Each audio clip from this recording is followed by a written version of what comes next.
உங்கள் வீட்டில் குழந்தைங்க இருக்காங்கன்னா அவங்களுக்கான ஒரு முக்கியமான பதிவு தான் இது. உங்களுக்காகவே நான் ஸ்பெஷலாக நிறைய தகவல்களை சேகரித்து நான் கொண்டு வந்திருக்கேன். தயவு செய்து கடைசி வரையும் ஸ்கிப் பண்ணாமல் பாருங்கள். நீங்கள் இந்த வீடியோவை ஃபஸ்ட் டைம் பார்க்குறீங்க அப்படின்னா நம்ம சேனலை சப்ஸ்கிரைப் பண்ணிக்கோங்க. இதில் நான் முக்கியமாக நிறைய தகவல்களை சொல்ல போகிறதுனால தயவு செய்து உன்னிப்பாக கவனிங்க, சரிங்களா? ஸோ இன்னைக்கு நம்ம எதை பற்றி பார்க்க போகிறோம் அப்படின்னு பார்த்தீங்கன்னா, உலக நாடுகளில் சந்தோஷ நாடுகள் பட்டியலில் நம்ம நாடு 2026 எத்தனாவது இடத்த பிடிச்சிருக்கு அப்படின்னு தெரியுங்களா? 116வது இடத்த பிடிச்சிருக்கு. ஸோ இதே சமயத்தில் இதே 2026 சந்தோஷ நாடுகள் பட்டியலில் முதல் இடத்த பிடிச்ச நாடு எது அப்படின்னு கேட்டிங்கன்னா ஃபின்லாண்டுங்க. ஸோ ஃபின்லாண்டுக்கும் நமக்கும் ஏன் இவ்வளோ கேப் இருக்குது அப்படின்னு சொல்லி நம்ம ஒரு சின்ன ஆய்வறிக்கையை தான் இன்றைக்கி நம்ம பார்க்க போகிறோம். ஏன் ஃபின்லாண்டில் வந்து ஹாப்பினஸ் ஜாஸ்தியாக இருக்குது, ஏன் நம்ம நாட்டில் கம்மியாக இருக்குது அப்படின்னு கேட்டிங்கன்னா, 15 வயதுக்கு கீழே இருக்கிற குழந்தைகள் எல்லோரும் மொபைல் ஃபோனோ சோஷியல் மீடியாவோ சோஷியல் பிளாட்ஃபார்ம்ஸ் மொத்தமாக யூஸ் பண்ணுறதுக்கு ஃபின்லாண்டில் அரசாங்கமே தடை போட்டிருக்குங்க. ஆனால் நம்ம நாட்டில் அப்படி ஒரு தடை இருக்குதா அப்படின்னு கேட்டிங்கன்னா இல்லைங்க. இன்றைக்கி நம்ம நாட்டோட சூழ்நிலை எப்படி இருக்குன்னா, ஃபோன் காட்டினா தான் பசங்க சாப்பிட்றாங்கன்ற நிலைமையில் நம்ம எடுத்துகிட்டு போய் வச்சுருக்கோம். இன்றைக்கி உங்கள் வீட்டோட குழந்தைங்க ஃபோன் பார்த்தா தான் சாப்பிட்றாங்க அப்படின்டா நீங்கள் உஷாராக வேண்டிய இடத்துல இருக்கீங்க. அல்லது நீங்கள் ஏதாவது ஒரு பரிசு கொடுக்கும் பொழுது அதை ஹாப்பியாக வாங்கிக்காம ஒரு சோர்வோட ஏதோ கொடுத்தீங்க வாங்கிக்கிட்டோம் போனோம் அப்படிங்கிற மாதிரி இருக்கிறாங்க. அதுக்கு ஒரு நன்றி உணர்வு கூட அவங்க மனசுல இருந்து வரலன்னாலும் அவங்க ஒரு டேஞ்சர் ஜோனில் இருக்கிறாங்க அப்படிங்கிறத நீங்கள் ஐடென்டிஃபை பண்ணி வச்சுக்கோங்க. ஸோ ஏன் இப்படி சொல்கிறீங்க, இதுக்கும் அதுக்கும் என்ன சம்மந்தம் அப்படின்னு கேட்டிங்கன்னா, ஒரு உதாரணத்துக்கு சொல்கிறேன். மற்ற நாடுகளில் இந்த டிப்ரெஷன், ஆன்சைட்டி இதுக்கெல்லாம் டேப்லெட் வந்து எத்தனை வயசுலேருந்து எடுக்க ஆரம்பிக்கிறாங்க அப்படின்னு பார்த்தீங்கன்னா 30 வயசுலேருந்து எடுக்கிறாங்களாம். ஆனால் நம்ம இந்தியாவில் மட்டும் டிப்ரெஷனுக்கான டேப்லெட்டு எத்தனை வயசு பிள்ளைகள்லேருந்து எடுத்துக்கிறாங்க அப்படின்னு பார்த்தீங்கன்னா, ஒரு சர்வே சொல்லுது 6 வயசுலேருந்தே பிள்ளைகள் டிப்ரெஷன் டேப்லெட் எடுக்கிறாங்க அப்படின்னு சொல்லி. என்னப்பா இது இவ்வளோ கணக்கு இப்படியா இருக்குது அப்படின்னு சொல்லி நீங்கள் கேட்டிங்கன்னா, இதுக்கான ரீசன் என்ன பார்த்தீங்கன்னா, இந்த சோஷியல் மீடியா இன்ஃப்ளூயன்ஸ் அப்படின்னு சொல்கிறாங்க. இந்த சோஷியல் பிளாட்ஃபார்மை அதிகமாக யூஸ் பண்ணக்கூடிய கவுண்டிங்கில் இருக்கிறதுல நம்ம நாடு எத்தனாவது இடத்துல இருக்குது அப்படின்னு பார்த்தீங்கன்னா முதல் இடத்துல இருக்குங்க. அதுலேயே முதல் இடத்துல நம்ம அதிகமாக யூஸ் பண்ணக்கூடிய உலக நாடுகள்லேயே அதிகமாக மொபைலில் சோஷியல் மீடியாஸை யூஸ் பண்ணுற நாடுகள் நம்ம. அதுலேயே நம்ம எதெல்லாம் அதிகமாக யூஸ் பண்ணுறோம் அப்படின்னு சொல்லி கூட ஒரு குட்டி சர்வே சொல்லுது. அதில் முதல்ல வந்து பார்த்திங்கன்னா ஃபேஸ்புக்கு, 2வது வாட்ஸ்அப்பு, 3வது இன்ஸ்டாகிராமு, 4வது யூடியூப்னு சொல்லக்கூடியதான இந்த தளம். இந்த 4 தளத்தையும் நம்ம என்ன பண்ணுறோம்னா நிறைய பயன்படுத்துகிறோம் அப்படின்னு சொல்லி சொல்லப்படுது. இதை நான் பயன்படுத்துறதுனால எனக்கு ஏதாவது லாபமா அப்படின்னு கேட்டிங்கன்னா எனக்கு ஒரு லாபமும் இல்லை. இந்த ஃபேஸ்புக்கை வச்சுருக்கிறதான மார்க் ஜூக்கர்பர்க்குக்கு தான் வந்து லாபமே தவிர நமக்கு ஒரு லாபமும் கிடையாது. அவங்க அதன் மூலயமா வந்து பார்த்திங்கன்னா ரெவென்யூ க்ரியேட் பண்ணிக்கிட்டு இருக்காங்க. ஆனால் நம்ம அதனால் நமக்கான டிசீஸை க்ரியேட் பண்ணிகிட்டு இருக்கோம். டிசீசஸ் லைக் டிப்ரெஷன், ஆன்சைட்டி, இன்னும் சொல்லப்போனால் இன்சோமேனியா அப்படிங்கிற டிசீஸ் எல்லாம் வருது அப்படிங்கிறது வந்து கர்டைன் யூனிவர்சிட்டி ஆஸ்திரேலியாவில் இப்போ ரீசெண்டாக பண்ண ஸ்டடி வந்து பார்த்திங்கன்னா, இந்த மாதிரியான டிசீஸ் வந்து அதிக இன்ஃப்ளூயன்ஸ் யாருக்குள்ளார இருக்குது அப்படின்னு பார்த்தீங்கன்னா யங்ஸ்டருக்குள்ளே இருக்குது அப்படிங்கிறத கண்டுபிடிச்சிருக்காங்க. அவங்களுக்கு இது ஏன் அந்த மாதிரியான டிப்ரெஷன், ஆன்சைட்டி அல்லது இன்சோமேனியான்னு சொல்லப்படுகிறதான தூக்க இன்மை நோய்க்கு காரணம் என்னன்னு பார்த்தீங்கன்னா, அவங்க அதிக மணி நேரங்கள் சோஷியல் மீடியாக்களில் தங்களுடைய நேரங்களை செலவிடுதல் அதுதான் காரணம்னு சொல்லியிருக்காங்க. ஸோ இந்த ரிப்போர்ட் ரொம்ப ஷாக்கிங்காக இருக்குதுன்னா இன்னும் கூட நிறைய விஷயங்கள் இதுக்குள்ளார இருக்குது. நிறைய பேர் சோஷியல் மீடியாவை பார்த்து அதுதான் உண்மை அப்படின்னு சொல்லி நிறைய பேர் அதை நம்பிக்கிட்டு இருக்கவங்களும் இருக்காங்க.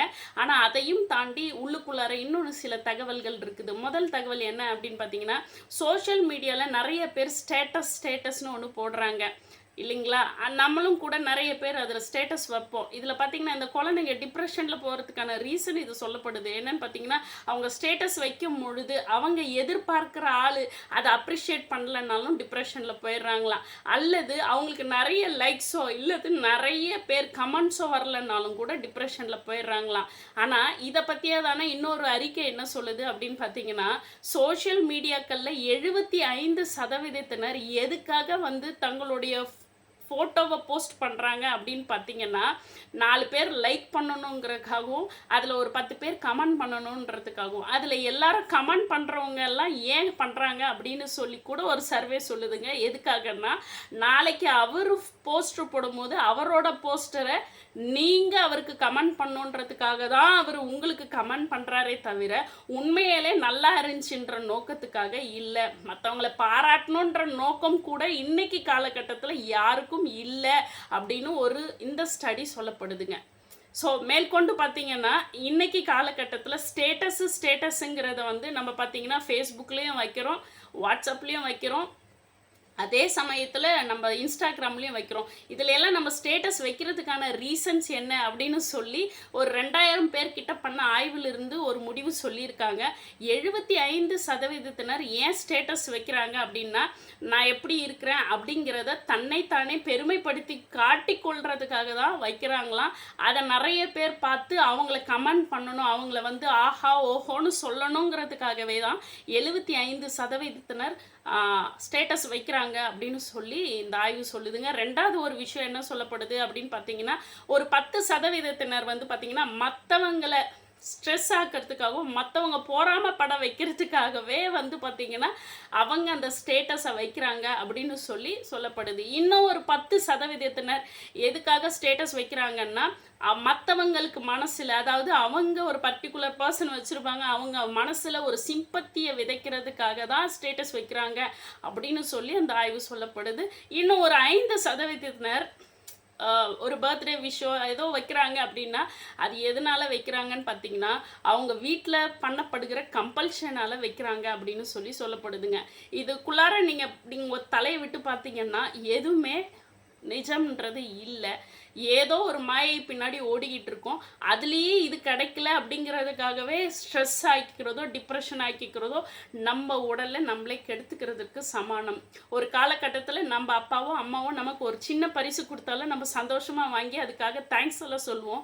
ஆனால் இன்னைக்கு நீங்கள் ஏதாவது கொடுக்கும்போது உங்கள் பிள்ளைங்க உங்களுக்கு தேங்க்யூ அப்படிங்கிற ஒரு வார்த்தை கூட ஒரு ஹாப்பியோட அந்த கிஃப்டை வாங்காமல் ஒரு சூழ்நிலையில் இருக்காங்க அப்படின்னா அவங்களோட சூழ்நிலை மாறி போயிட்டுருக்காங்க. அதாவது அவங்களுக்குள்ள இந்த மொபைலில் எப்படி தள்ளிக்கிட்டே இருக்கும் பொழுது அவங்களுக்கு அந்த எக்ஸைட்மெண்ட்டுக்கான டோப்பமைன் அப்படின்னு சொல்லப்படுகிற சந்தோஷ ஹார்மோன் செக்ரீஷன் ஜாஸ்தியாக பயன்படுத்தப்பட்டதுனால உண்மையிலேயே சந்தோஷப்பட வேண்டிய விஷயத்துக்கு அவங்க என்ன பண்ண மாட்டாங்கன்னா சந்தோஷப்பட மாட்டாங்க. பொய்யான விஷயங்களில் தங்களை உள் நுழைச்சி கொள்கிறாங்க அப்படின்னு இந்த ஆய்வு சொல்லுதுங்க. ஸோ இதிலிருந்தெல்லாம் என் பிள்ளையே நான் எப்படி வெளியே கொண்டு வரணும், இல்லை எப்படி என் பிள்ளையை நான் வெளியே கொண்டு வர்றது, இல்லை அவங்க மாத்திரை எடுக்கிற லெவலுக்கு போயிட்டாங்க, அல்லது இன்றைக்கி நிறைய பிள்ளைகளுக்கு பார்த்திங்கன்னா இந்த சைக்காலஜிக்கல் அஃபெக்ட்ஸ் மாத்திரம் இல்லாமல் ஃபிசிக்கலாகவே நிறைய பிள்ளைகள் கண்ணாடி போட ஆரம்பிச்சிட்டாங்க. இதுக்கும் காரணம் என்னன்னு பார்த்தீங்கன்னா ஓவர் மொபைல் ஃபோன் யூசேஜ் மாத்திரம்தான் காரணம்னு நிறைய ஆப்தமாலஜிஸ்டெல்லாம் கூட இன்டர்வியூ பண்ணியிருக்காங்க. ஸோ இந்த மாதிரி ஃபிசிக்கலாவோ இல்லை மென்டலாவோ என் பிள்ளை நல்லா ஆகணும்னா அதுக்கு நீங்கள் பண்ண வேண்டிய ஒரே ஒரு விஷயம் என்ன அப்படின்னு பார்த்தீங்கன்னா உங்கள் பிள்ளைய ஃபோன் கிட்டேருந்து கொஞ்சம் தள்ளியும் நீங்கள் அவங்கக்கிட்ட அதிக இன்ட்ராக்ஷனுக்குள்ளாரையும் போனீங்கன்னா உங்கள் பிள்ளைகளுடைய ஹெல்த் ரொம்ப நல்லா இருக்கும்.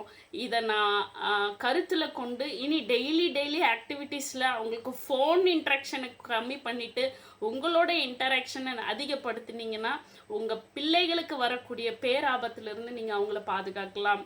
ஃபின்லாண்டை போல் நம்ம நாடும் சந்தோஷ பட்டியல் லிஸ்ட்டில் இன்னும் முன்னுக்கு வர்றதுக்கு நீங்கள் வழிவகை செய்யலாம்னு இந்த பதிவை நான் முடிச்சுக்கிறேன்.